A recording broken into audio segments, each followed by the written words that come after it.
de sol altéré, lorsqu'on parle des terres desséchées, on parle ici des personnes sans vie, des personnes qui n'ont pas Dieu. En réalité, laissez-moi vous dire une chose, et c'est là où mon message devient très intéressant. Suis-moi bien maintenant. Est-ce que vous savez que lorsqu'on est, lorsqu'on sort, lorsqu'on est bébé, lorsqu'on sort de nos entrailles, les entrailles de nos parents, il n'y a aucun enfant qui n'est idiot. Personne n'est idiot. Personne n'est né idiot. Personne n'est né sans valeur. Mais nous naissons innocents, mais nous sommes changés par l'environnement dans lequel nous grandissons. Nous sommes changés par l'éducation que nous recevons. Un enfant qui a grandi, par exemple, dans un environnement où tout le temps il entend son père le blâmer, sa mère le taper, le frapper. Raison pour laquelle frapper, crier sur l'enfant ne vous aidera pas, ça ne l'éduque pas. Ça va créer au contraire la peur. Et s'il a un problème, il ne se confiera jamais à vous. Prenez le modèle de Dieu. Il n'y a pas un verset où Dieu te crie dessus. Pourtant, tu es bon pécheur même. C'est-à-dire, péché là, tu fais, tu commets. Bon, toi, bientôt, je vais crier sur toi. Toi qui fais le bruit. Vous comprenez ce que je dis?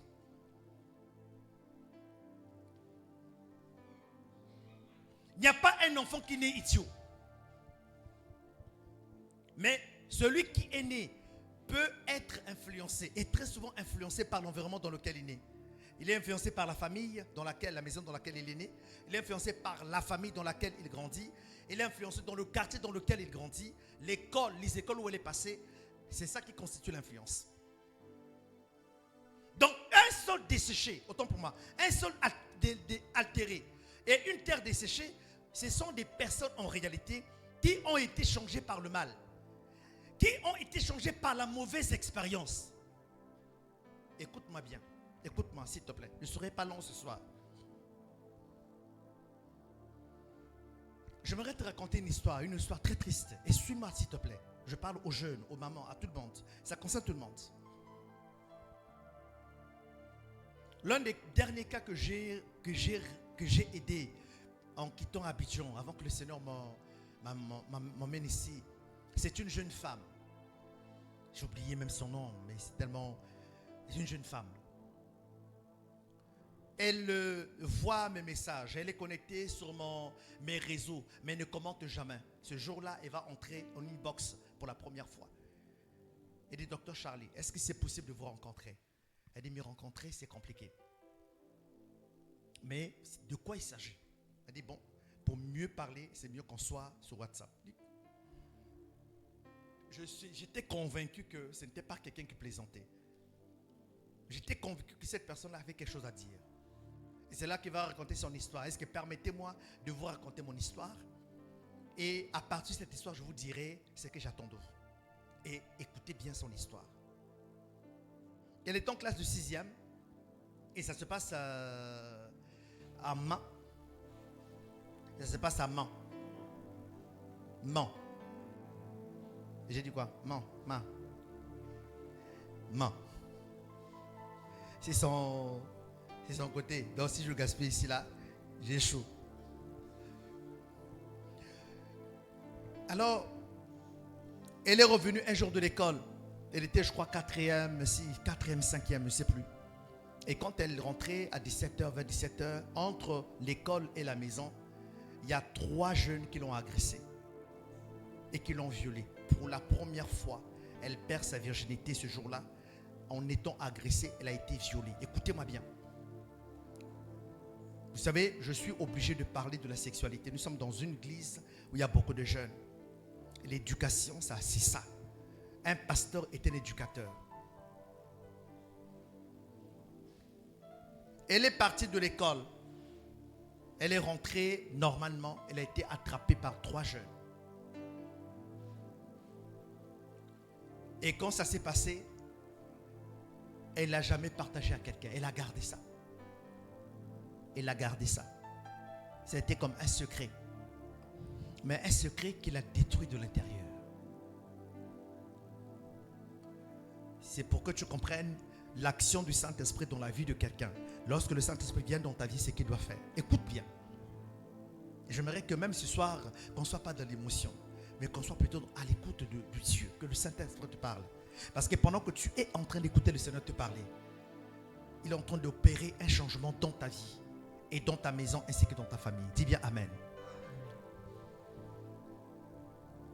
Elle est rentrée chez elle, elle a fait comme si rien ne s'est passé, alors qu'elle avait un lourd secret. Ce lourd secret l'a détruite de l'intérieur. Elle est devenue quoi? Elle est devenue une fille qui aimait la rue. Donc prostituée. Mais même sa maison ne savait pas, sa famille ne savait pas. Au moment où elle me crie, elle est fatiguée, elle est épuisée. Elle me dit, je ne peux pas en parler à quelqu'un d'autre que vous. Je vous vois un pasteur sérieux. Et je sais que si vous connaissez mon histoire, vous n'allez pas la raconter à quelqu'un. Aidez-moi. La deuxième chose, c'est parce qu'elle est proche d'une proposition maritale. Et elle veut mettre de l'ordre rapidement dans sa vie. Mais elle ne sait pas comment faire. Et ce qui s'est passé, cet incident-là, le fait qu'elle ait été agressée par ces 3 hommes, a développé une addiction. Qu'elle, c'est-à-dire pour que ce soit une femme, il faut qu'elle aille avec 3 hommes. 4 hommes même. J'ai compris une chose, écoutez-moi bien, et j'aimerais faire une parenthèse avant de continuer. Lorsque l'ennemi veut détruire une destinée, ce n'est pas forcément les démons qui t'envoient. Hein. Le démon, c'est un autre genre de combat. L'ennemi peut détruire une destinée en te faisant grandir dans un environnement où les personnes, pourtant de ta propre famille, ne t'aiment pas. Oui, il sème en toi des mauvaises paroles. Un père qui dit à son fils, vas-y là-bas, cochon.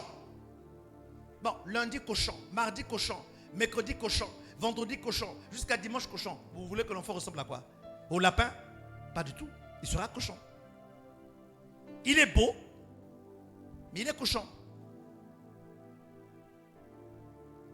Raison pour laquelle j'aimerais interpeller ici les parents, hein, parce que les jeunes, on leur parle. Lorsque vous devez parler à vos enfants, même en colère, faites attention, parce que la colère est une énergie. Quand vous êtes en colère, vous dites les paroles, j'ai dit, ça va rapidement et ça s'accomplit vite. Et souvent, dans la culture congolaise et africaine, nous sommes très habitués à avoir peur de la malédiction. Quand un père lève la main et il est en colère, on a peur qu'il nous maudisse. Et les parents ne connaissent que ça. Ils savent et connaissent la puissance de la malédiction. Mais oublient la puissance aussi de la bénédiction. Donc, cette jeune fille, sa vie a été détruite. Mais personne dans sa famille ne savait. Personne dans son entourage ne savait. Elle avait un fardeau au-dedans d'elle. Elle était blessée.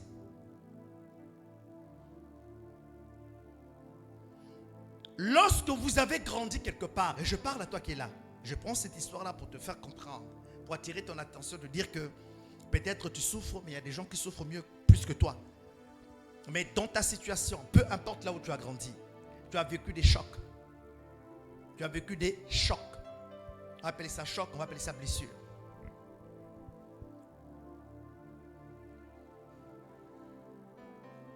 C'est des chocs. Est-ce que vous savez qu'être abandonné par son père est un choc? Par sa mère est un choc. Être une personne et un enfant qui est né de sa mère, dont le papa a dit que ce n'est pas mon enfant, même quand l'enfant est né, l'enfant naît avec la sémence du rejet. Vous savez ça? Je t'informe.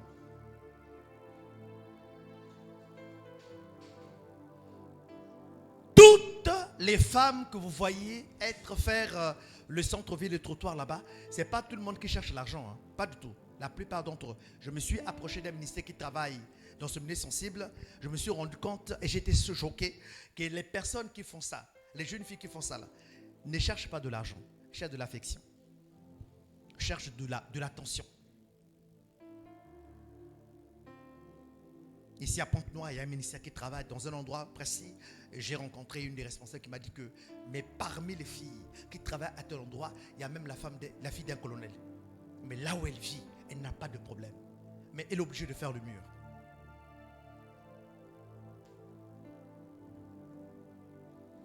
Je vais te parler de 5 chocs qui sont possibles dans la vie de quelqu'un. 5 chocs. Là, le premier choc, c'est la trahison. Lorsque tu as traversé ta vie, lorsque tu as vécu dans un environnement où tu as vécu la trahison, tu as été trahi. Une personne qui est trahie est une personne qui a compté sur quelqu'un. mais dont il a reçu le contraire de ce qu'il attendait. Lorsque tu as confié un secret à quelqu'un et la personne finalement l'a partagé en public, l'a partagé, t'a trahi en fait. Il a brisé quelque chose et tu ne crois plus en quelqu'un. Tu n'as plus confiance en quelqu'un. Lorsque tu dis que je n'ai plus confiance en quelqu'un, ça veut dire que tu es en train de porter, tu transportes le choc de la trahison.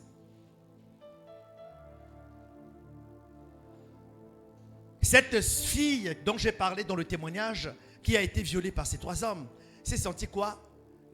Trahie. Elle a grandi avec la pensée que tous les hommes sont pareils. Voilà. Quand tu arrives à ces raisonnements-là, comprends que tu es dans la trahison. Et j'aimerais t'informer, il n'y a pas de médicament à la pharmacie qui guérit ça. Même l'argent ne va pas guérir ça. Raison pour laquelle ça va vous donner que quelqu'un peut être intellectuel, diplômé, avocat, je prends des fonctions importantes là, ministre, mais avoir des vices, avoir c'est-à-dire que une vie cachée, sale. Et on se dit, mais pourtant il a l'argent. Vous ne comprenez pas que l'addiction qu'il a développée est liée du fait qu'il a vécu une chose qu'il ne vous dira pas, qu'il n'a jamais parlé à quelqu'un, partagé à quelqu'un. Tout à l'heure, avant que je ne vienne, pendant que je prépare mon message, le Seigneur a permis que je tombe sur un rapport.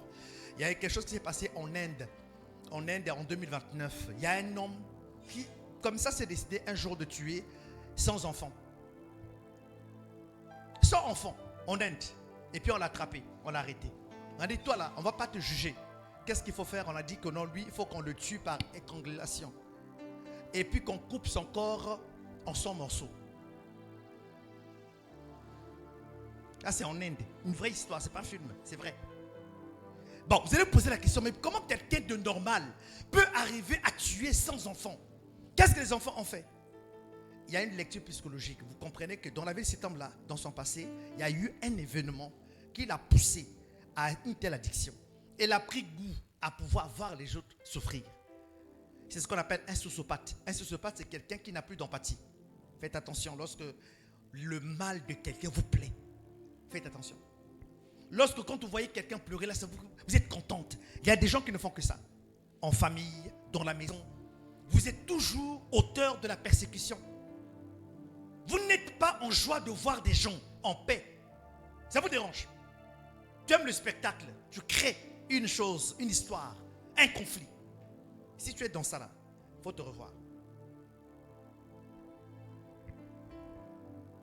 Le deuxième choc auquel tu peux être exposé, c'est le rejet. Le rejet, ça veut dire en réalité, tu te sens rejeté. Comme je disais tout à l'heure, la plupart d'entre nous ici, y compris moi-même, nous sommes des enfants indésirés de nos parents. Hein? Ah, des enfants désirés. Hein? Moi, je suis un enfant au mariage. Ma mère est en 3e. Donc mon père a dragué ma mère comme ça, là, il a embrouillé la fille des gens, et puis voilà.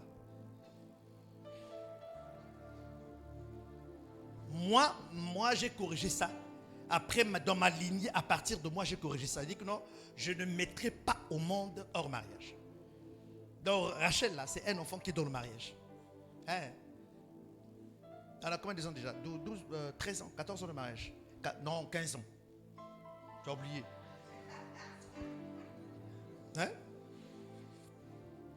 Il ne faut pas être comme Emar qui oublie la date d'anniversaire. Hein? Attends, 14 ans, 15 ans. Hein? Moi, tu sais, moi pour me rappeler, pour ne pas oublier, je prends l'âge de Rachel, je fais moins 1. Tu faisais ça? Toi aussi tu... Non. Ah oui, plus 1. Toi aussi tu fais la même chose. Non, on est 2 alors. Vous comprenez ce que je dis? Donc, moi, ma mère m'a dit à 3 ans, en 3e. Donc, la dame là partait, l'enfant déjà partait à l'école. Elle était sérieuse, ma mère.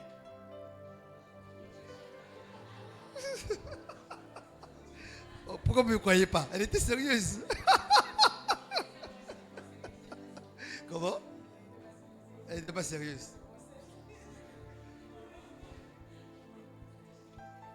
Mais en tout cas, mon père est un bel homme. Est un bel homme. Donc, c'est un monsieur irrésistible, quoi. Et puis, il a commencé à toucher les millions à 18 ans. Donc, c'est quelqu'un, vous comprenez, non? Bref. Donc, le fait que vous soyez né, en fait, par les parents qui n'ont pas planifié, qui n'ont pas été préparés de vous avoir, il y a déjà la sémence du rejet. Et la plupart d'entre nous ici, je ne parle pas de ceux qui ne sont pas là, hein, je parle de ceux qui sont dans cette salle-là. Peut-être toi, il faut peut-être te renseigner, mais ils ne te diront pas. Peut-être que même ta maman était enceinte et a fait même 3 tentatives pour t'avorter. Dieu a dit que ça n'arrivera pas. Pourquoi? Parce que Dieu veut faire un travail avec toi. Dis bien Amen. Donc de temps en temps, là, quand tu oublies, quand tu as faim et que tu oublies de dire merci à Dieu, il faut te rappeler qu'un jour ta maman allait t'avorter. Mais c'est Dieu qui a empêché ça. Sinon, on n'allait pas te connaître.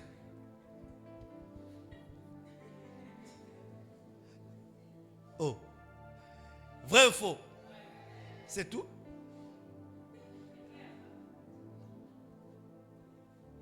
Le rejet, c'est le fait de te sentir rejeté. Et on peut se sentir rejeté dans une famille. C'est-à-dire que tu portes le même nom que tes frères et tes sœurs. Même nom, même père, même... J'ai compris qu'en fait, en réalité, c'est des détails. C'est pas vrai. Tu peux être né avec les personnes, même père, même mère. Vous portez le même nom. Vos visages vous se ressemblent, mais les cœurs sont différents. Non, façon qu'ils vont te mater. Attends, c'est pas normal que le petit frère de Joseph ait eu le temps de faire une coalition, une association pour vendre leur petit frère. Même si c'était la prophétie. Vendre le petit frère. 11e petit frère. Donc avant le Benjamin.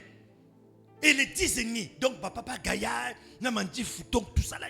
Ils ont fait réconciliation petit na Betexian. Attends. C'est quel Donc quand Joseph est vendu au marchand d'esclaves là, c'est un enfant rejeté. Ils se sont rejetés. Les grands frères qui devaient être la sécurité, la couverture, l'ont quoi? L'ont vendu. Et Joseph, c'est un type de blessé, hein? C'est un blessé de guerre. Hein? Raison pour laquelle quand il les rencontre plus tard en Égypte, il pleure. Vous savez qu'il pleure? Voilà, il pleure. 1. Trahison. 2. Rejet. 3. Abandon. L'abandon, c'est lorsque la personne à qui tu as tenu est partie plus tôt, a voyagé ou est décédée. Je disais encore ce matin à l'hôtel de midi, je parlais, il y a des personnes qui sont très intelligentes. Vous pouvez rencontrer quelqu'un de très intelligent. La personne parle, mais vous avez le témoin de l'esprit que cette personne est très intelligente. Mais elle n'est pas allée plus loin dans les études. Pourquoi? La personne qui devait sponsoriser ces études-là est morte précocement. Ce que développe cette personne-là, c'est l'abandon. Et la personne qui développe l'abandon est une personne qui est possessive. Écoute-moi bien, je suis entendu parler. Là, je parle en tant que docteur de la parole, moi aussi docteur en tant que psychologue. Le Seigneur m'autorise de parler comme ça. Regarde, lorsque vous allez rencontrer un type de personne, surtout des femmes, même il y a aussi des hommes. Donc, il t'aime comme ça, c'est-à-dire qu'il te donne tout. C'est-à-dire que c'est un homme parfait. Et il n'y a pas d'homme parfait, hein. Même moi-même, je ne suis pas parfait. De temps en temps, je m'énerve un peu. Mais bon, il m'énerve un peu. Mais tu attrapes tout ça. Et puis, la dame sait que tu as une autre femme. Mais elle reste quand même fidèle. Et puis les gens disent, oh, qui doit gagner vraiment, qui est vrai bien. La seule maman qui est fidèle. Non, ce n'est pas la fidélité. Ce que vous avez oublié, c'est que l'abandon qu'elle a vécu a développé ce qu'on appelle la dépendance affective. C'est-à-dire qu'elle voit en cet homme-là comme une personne qui ne peut pas être remplacée. Il voit en cette personne-là comme son papa qu'il a perdu, comme son grand frère qu'il n'a jamais eu. L'homme là voit sa femme, raison pour laquelle les hommes là, s'il y a un fils ici qui dit que non, Seigneur, donne-moi une femme qui va mieux comme ma maman, je vais te frapper. Ta prière, il faut que tu arrêtes. Pourquoi? Parce que quand tu vas prier de cette façon-là, en fait, tu es en train, sans que tu te rendes compte, une dépendance affective. Tu vas commencer à avoir quelqu'un dans ta vie en forme de remplacement pour celui qui tu as perdu. Donc, tu continues à aimer la personne qui est décédée, alors que tu es en couple avec quelqu'un qui est là, qui comprend ce que je dis. Donc, l'abandon, une personne qui a été abandonnée, va développer un attachement anormal. Et de cet attachement, il y aura une jalousie excessive. Il y aura un esprit de contrôle. L'esprit de contrôle vient dans la vie de quelqu'un qui a été abandonné, qui a été rejeté même. Parce que tu vas prendre des précautions pour que ce qui est arrivé une fois n'arrive plus. Tu as vérifié les téléphones. Bon, tu es sorti à 7 heures. Tu es rentré à 22 heures. Tu es passé où? Alors, c'est les tantiers là qui téléchargent les applications pour localiser son téléphone. À quel moment où elle est, ou à quel, voilà, des personnes comme ça là. C'est une maladie, c'est pas normal. C'est une maladie, c'est pas normal. Et les gens qui ont une dépendance affective, ce n'est pas les personnes qu'on rassure avec la parole. Tu vas parler, elle ne va pas te croire. Je ne te crois pas. Parce que pendant que tu es en train de parler en tant qu'Éric, lui, il te voit en tant que Jean. Il te voit Jean.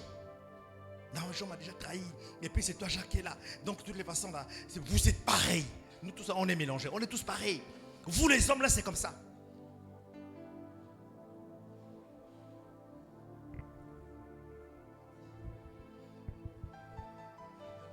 Alléluia. Et la quatrième choc, le quatrième choc autant pour moi, c'est l'humiliation. Dis avec moi l'humiliation. Vous savez,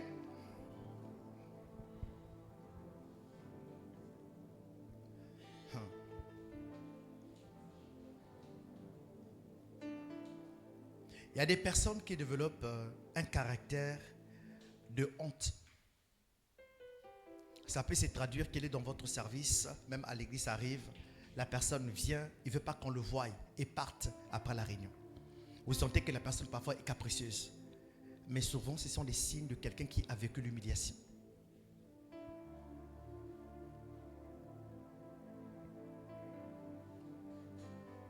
Ce n'est pas du jeu lorsque tu as vécu dans un endroit et qu'on te dit que non, tu as vu ça, non, oui, il ne faut pas dire. Hein?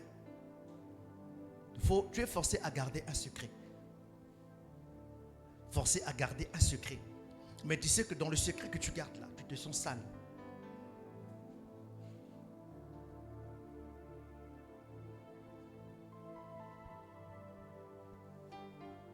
Alléluia. Un jour, j'ai séparé un couple.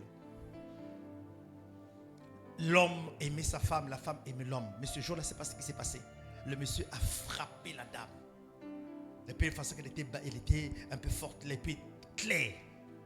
Donc, quand on donne un coup de poing, la main est retirée, mais la marque reste. On sait que là, la coup de poing s'est passé, etc. Le monsieur prend même la ceinture, frappe la dame, mais ça n'arrête pas dans la chambre. Hein. Ça sort de la maison, mais ça va dans la rue. Et pendant que le monsieur est en train de frapper la dame, la femme est dévêtue. Toute l'intimité est à l'extérieur et dans le quartier. Non, si tu n'as pas déménagé avant une semaine, c'est que toi-même là, même si tu fumes un peu, mais quand tu fumes, tu n'en...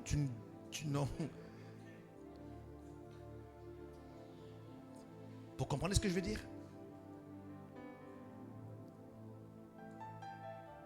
Raison pour laquelle j'aimerais dire parler au couple.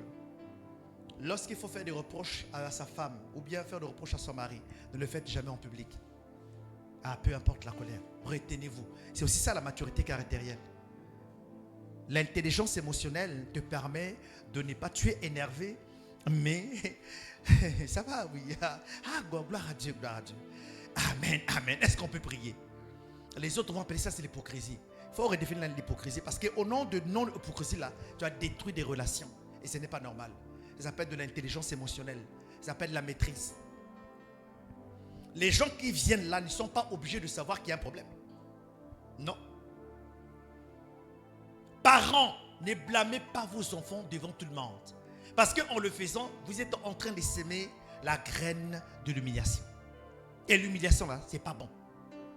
Un jour même, un enfant, ton propre enfant peut te manquer de respect.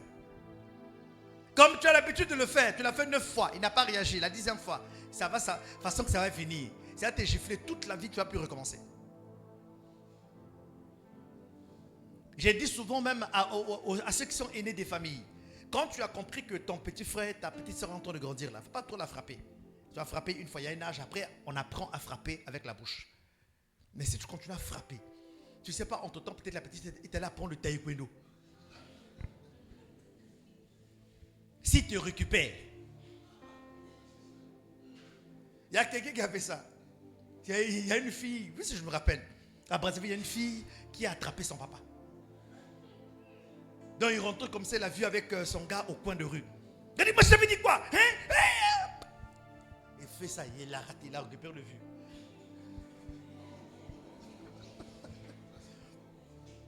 Il s'est emporté. Ce n'est pas un exemple, bien entendu. Mais pour que la fille réagisse comme ça, le papa fait quoi? Il a réagi. Ce n'est pas la bonne façon de faire.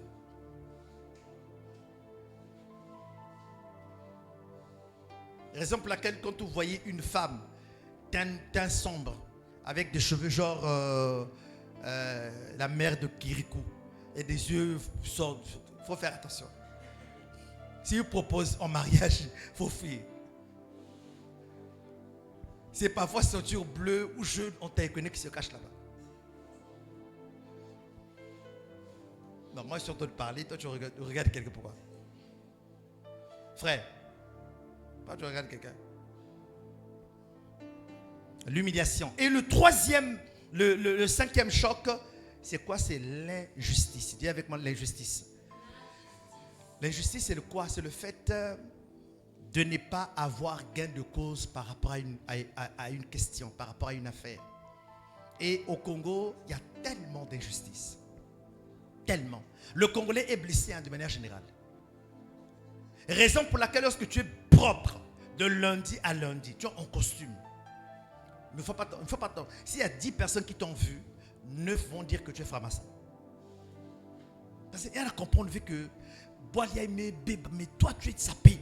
Et puis qui est propre. Non. Qu'est-ce que ça on ne le voit pas clair.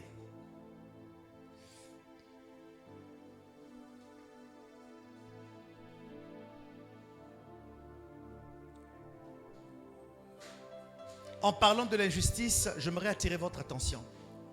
Faites attention avec l'argent qui est lié aux funérailles. Aux funérailles. L'argent des funérailles, l'argent de la dot, l'argent de la ristourne, l'argent pension des orphelins ou de la veuve. Faites très attention avec cet argent. Si vous avez consommé cet argent de manière anormale, parce que cet argent-là, ce n'est pas l'argent d'une personne, c'est l'argent en réalité qui est donné à toute la famille. On donne un peu. Ou bien l'argent d'une parcelle familiale vendue. Et puis on t'a donné, c'est tombé entre tes mains, et puis tu as fouillé avec. Malédiction qui est derrière toi. Ça ne peut pas s'arrêter. Parce qu'après, une fois que la situation est familiale, on ne peut même pas faire recours à la justice. Il y a que les kiangé bikaka, il y a que oncle angé, il y a que oncle angé papa, il faut tikakaka. Mais dans ton cœur, tu vas souffrir de quoi? De l'injustice. Parce que tu aurais voulu que cet argent soit rendu.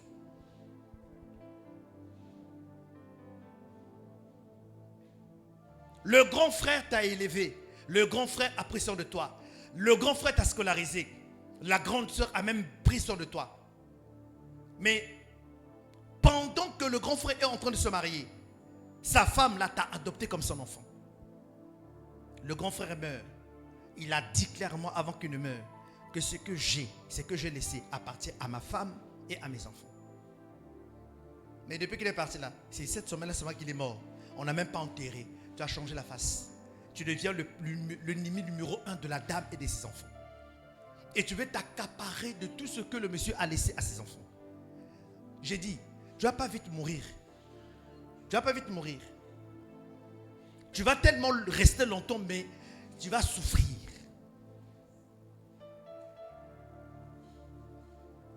J'ai vu un documentaire, un reportage, on va dire ça comme ça. Ça se passe à Abidjan. Ça se passe vers Bouaké là-bas. Où le monsieur est décédé, a laissé sa femme, tout le bien. La belle-mère, donc la maman du monsieur, a envoyé des gens pour venir récupérer tout ce que son fils qui est décédé là a laissé. Et la femme tellement sage, elle dit que non, moi là, c'est pour le bien que vous êtes venu chercher, oui. Venez, je vais vous aider.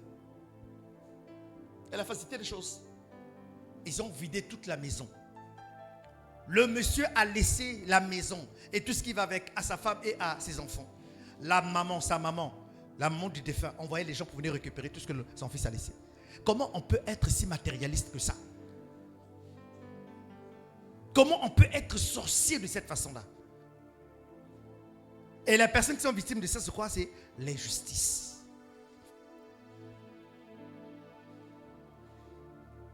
Maintenant, demande-moi c'est quoi la bonne nouvelle? Demande-moi c'est quoi la bonne nouvelle?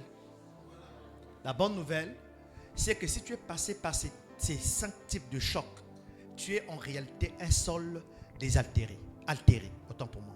Un sol altéré. Tu deviens quoi? Une terre desséchée. Je répète encore, l'argent, la réussite. Il y a des personnes qui sont très intelligentes à l'école. Mais en fait, ils ne sont pas intelligents naturellement, proprement dit. Ils sont intelligents parce qu'ils ont vécu un choc dans leur vie. J'ai reçu 2 ou 3 cas comme ça ici, extérieurs. Ils sont très intelligents, ils brillent. Mais ils ont brillé parce qu'ils sont réfugiés dans les études par rapport à leurs blessures. Qui a compris? Voilà. Parce que quand tu as un choc, ça va créer un vide. Tu vas chercher à combler ce vide-là. Il y a des gens qui sont dans la pornographie. On va parler de pornographie, tu ne vas pas t'en faire, tu ne sauras pas comment te débarrasser de ça. C'est parce qu'en réalité, à la base de ça, c'est plus qu'un désir. Ce n'est pas seulement un désir. Ce n'est même pas la solitude. La solitude est plus ancrée, elle est émotionnelle. Et il n'y a pas un médicament pour soigner ça. Il n'y a que le Saint-Esprit. Vous comprenez ce que je dis? Une personne qui s'est sentie rejetée va voir que tout le monde est pareil. Je ne fais confiance à personne. Ne peut pas aimer quelqu'un. C'est-à-dire que la personne même fait le vœu du célibat, n'est pas être marié, n'est pas avoir d'enfant et même mourir avec tous ses biens. Voilà, c'est quelqu'un qui a le rejet à l'extrême. L'argent ne peut pas guérir ça. La réussite sociale ne peut pas guérir ça. La position ne peut pas guérir ça. Celui qui peut guérir, c'est le Saint-Esprit. Raison pour laquelle il dit, je répandrai des eaux sur le sol altéré et sur les terres desséchées. Les terres desséchées, ce sont des personnes en réalité qui sont nées avec tout le potentiel, mais qui ont été changées par les temps, par les vies, par les personnes et les mauvaises personnes. J'aimerais dire ceci à quelqu'un. Écoutez-moi bien.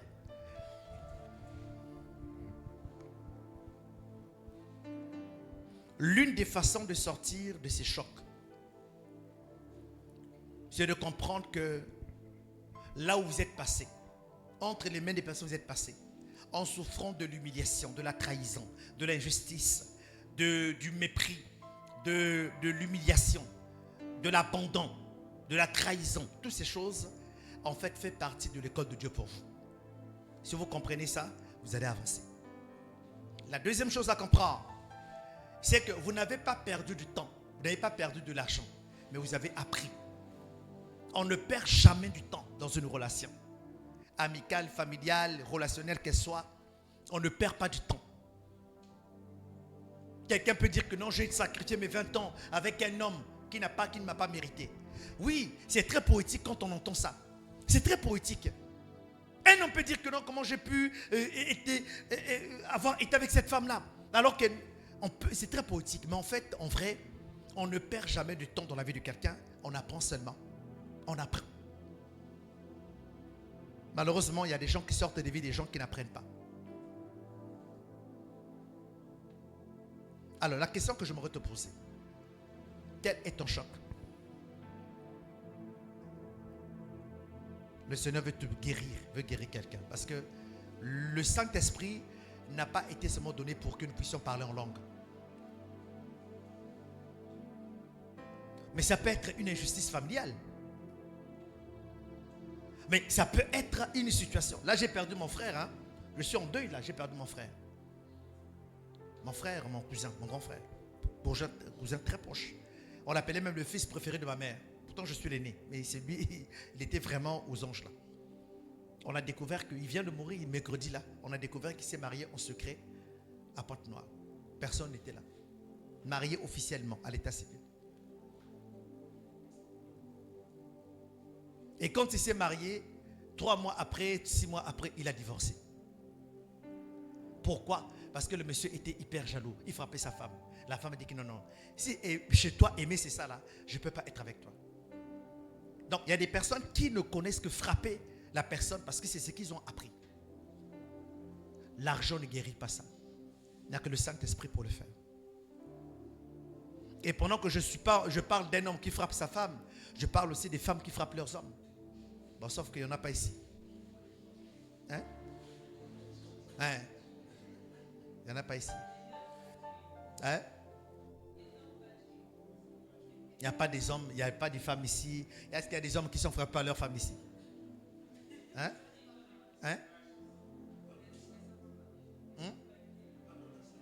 Pas dans la salle.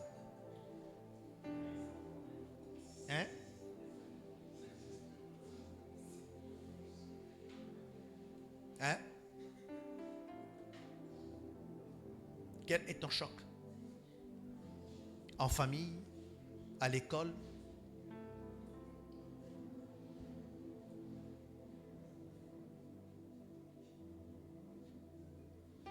à l'église.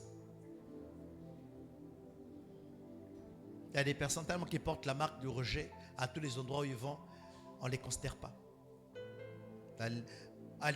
Quelqu'un va pouvoir choisir 10 personnes dans ta classe, mais parmi les 10, tu ne seras pas là. À l'église, tout le monde veut avoir quelqu'un dans un département, sauf toi. Ça doit attirer ton attention, ce n'est pas normal. C'est un signe de rejet. Maintenant, si un rejeté rencontre un autre rejeté, ils vont constituer une association de rejetés. Ça là, c'est pire que la sorcellerie. En fait, c'est ça qui divise l'église. Parce que celui qui est rejeté va retrouver celui qui ressent la même chose. N'oubliez pas que tu n'attires que ce que tu es. Comprenez ça? Tu n'attires que ce que tu es. Mais comme vous êtes blessé, vous allez parler de quoi? Quand tu es au courant, tu vas courir. Ah, vraiment. C'est-à-dire, moi-même, quand je vois la soeur, elle chante, mais elle chante un peu bien, quoi. Elle chante un peu bien. Docteur Charlie hier a parlé de la Pentecôte, mais il a manqué quelque chose. C'est-à-dire, il fallait quand même, quand il a parlé de la Pentecôte,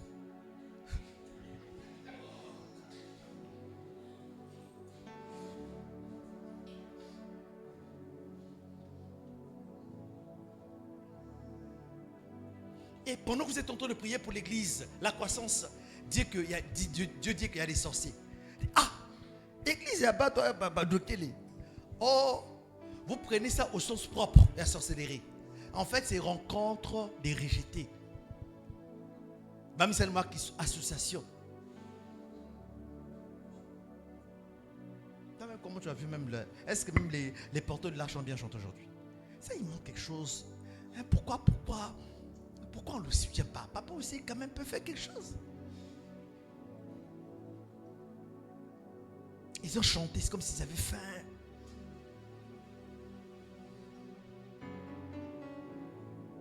Hier, tu n'as pas vu que les sœurs de le porteur de l'arche étaient mieux habillées que le frère. Ça sent de l'injustice. C'est quelle sorte? Voilà, c'est ça qu'ils vont parler. Ils vont jamais parler de l'évangélisation. Non, en vrai, les frères quand même, ils ont été abandonnés hier. C'est quel ça? Vous-même, vous êtes habillés, on dirait tribu d'Azer. Vous étiez joliment habillés. Et puis il y a quelqu'un qui a pris photo aussi avec c'était joli comme ça. Il dit ouais, tu es trop fier. Quelqu'un, je n'ai pas du nom de quelqu'un ici. Mais les frères là, vraiment, on dirait que c'est-à-dire qu'eux-mêmes, ils étaient appuyés, on dirait qu'ils partaient au marché foire et puis revenir. Il faut les aider à régler ça. Mettez au moins un nœud avec les mêmes couleurs là. Prenez, faites un peu un nœud.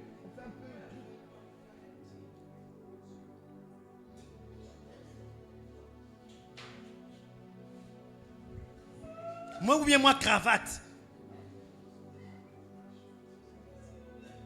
Alléluia. Alléluia. Jusqu'à ce que la sœur est allée faire la perruque de la gloire. La sœur. On a dit séminaire de la Pentecôte. Toi, tu es allé faire cheveux. Toi, à l'étage. Séminaire aussi. Ah. Et ton étage spirituel, tu as fait aussi. Alléluia. N'oublie pas, trahison, rejet, abandon, humiliation et injustice. Amen. Écoute-moi bien. Le Saint-Esprit est la présence de Dieu à l'intérieur de toi. Qui transforme ton cœur, ton âme.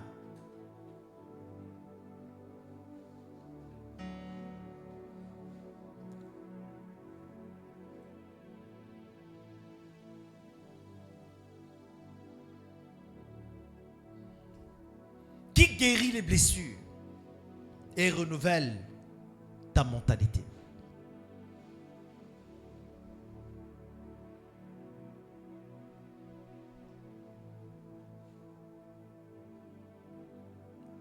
On a attrapé un homme avec un congélateur plein d'organes humains.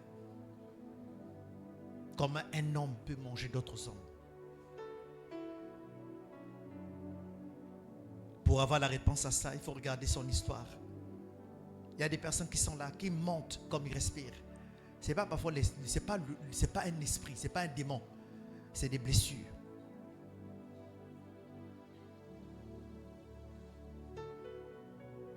Le yaourt a disparu dans le congélateur. Il y avait 3 morceaux dans la marmite, un a disparu. On sait qui a pris. Mais par respect, on te demande, qui a pris? Et la réponse la plus répandue, je ne sais pas. Je n'aime pas cette réponse-là.